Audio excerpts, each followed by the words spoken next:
नमस्कार, मैं कामनी शर्मा। आप देख रहे हैं न्यूज 22 इंडिया न्यूज चैनल। आइए नजर डालते हैं आज की मुख्य और ताजा खबरों पर। कोर्ट ने माना कि 1857 से 1949 तक मुसलमान वहां नमाज पढ़ते थे, लेकिन ये कहा गया कि वो इस स्थल पर एकमात्र कब्जे का दावा नहीं कर सकते। भले ही हिंदू पक्ष ने कई बार कानून के विपरीत कार्य किया हो, इसके बावजूद कोर्ट ने पूरा स्थल हिंदू पक्ष को सौंप दिया। ये न्याय का बड़ा मजाक है, ये कहना है सुप्रीम कोर्ट के पूर्व न्यायाधीश आरएफ नरीमन का।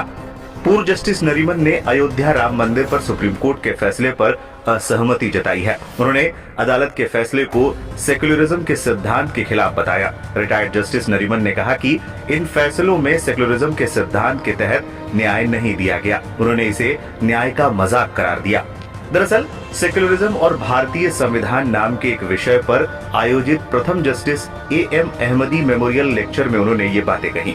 मंच से जस्टिस नरीमन ने राम मंदिर केस और इससे जुड़े फैसलों पर खुलकर अपनी बात रखी। लाइव लॉ की रिपोर्ट के मुताबिक जस्टिस आरएन नरीमन ने कहा कि सबसे पहले सरकार ने लिब्रहान आयोग नियुक्त किया, जो निश्चित रूप से 17 वर्षों तक सोया रहा और फिर 2009 में एक रिपोर्ट प्रस्तुत की। दूसरा, इसने अयोध्या अधिग्रहण क्षेत्र अधिनियम और साथ ही सुप्रीम कोर्ट को राष्ट्रपति संदर्भ दिया, ताकि ये निर्धारित किया जा सके कि मस्जिद के नीचे कोई हिंदू मंदिर था या नहीं।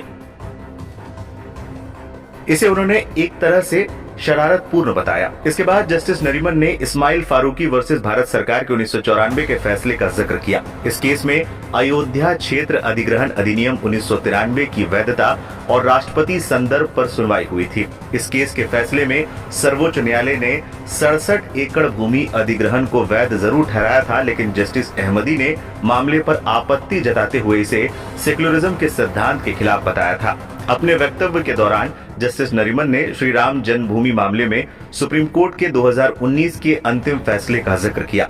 इस केस में तत्कालीन चीफ जस्टिस रंजन गोगोई की बेंच वाली 5 सदस्यीय पीठ ने सर्वसम्मति से फैसला सुनाया कि 2.77 एकड़ वाली विवादित भूमि को हिंदू पक्ष को सौंप दिया जाना चाहिए और सुन्नी वक्फ बोर्ड को किसी और स्थान पर 5 एकड़ की जमीन दी जानी चाहिए थी। जस्टिस नरीमन ने इस फैसले की आलोचना करते हुए कहा, कोर्ट ने माना कि 1857 से 1949 तक मुसलमान वहां नमाज पढ़ते थे, लेकिन ये कहा गया कि वो इस स्थल पर एकमात्र कब्जे का दावा नहीं कर सकते, भले ही हिंदू पक्ष ने कई बार कानून के विपरीत कार्य किए हों। इसके बावजूद कोर्ट ने पूरा स्थल हिंदू पक्ष को सौंप दिया। ये न्याय का बड़ा मजाक है। उन्होंने कहा कि मस्जिद का निर्माण 1528 में हुआ था और ये तब एक मस्जिद के रूप में अस्तित्व में थी, लेकिन 1853 में पहली बार इसमें विवाद हुआ। जैसे ही ब्रिटिश साम्राज्य ने 1858 में ईस्ट इंडिया कंपनी से सत्ता ली, एक दीवार को अंदर और बाहर के आंगन के बीच खड़ा कर दिया गया। इस दीवार के बाद अंदर के आंगन में मुस्लिम नमाज पढ़ते थे और बाहर के आंगन में हिंदू। ये तथ्य दर्ज है कि 1857 से लेकर 1949 तक दोनों पक्षों की प्रार्थनाएं होती रहती थी, लेकिन 1949 में कुछ लोग मस्जिद में घुसकर मूर्तियां स्थापित कर गए, जिसके बाद मुस्लिमों की प्रार्थनाएं रुक गईं। इस दौरान उन्होंने एएसआई के 2003 के सर्वे का भी जिक्र किया। उन्होंने कहा कि एएसआई के सर्वे में विभिन्न धर्मों से जुड़ी हुई चीजों के अवशेष मिले थे। खुद सुप्रीम कोर्ट ने भी पाया था कि मस्जिद के नीचे कोई मंदिर नहीं था। उन्होंने कहा कि हिंदू पक्ष ने हर बार कानून का उल्लंघन किया, लेकिन इसका परिणाम सिर्फ और सिर्फ वैकल्पिक भूमि देने के रूप में सामने आया, न कि मस्जिद का पुनर्निर्माण। उन्होंने कड़ी टिप्पणी करते हुए कहा कि अब भी कानून का कोई उल्लंघन हुआ तो वो हिंदू पक्ष ने किया। क्या ये कानून का सही पालन किया गया था? इसके अलावा उन्होंने बाबरी विध्वंस का भी जिक्र किया, जिसमें उन्होंने विध्वंस के आरोपियों को बरी करने की बात कही।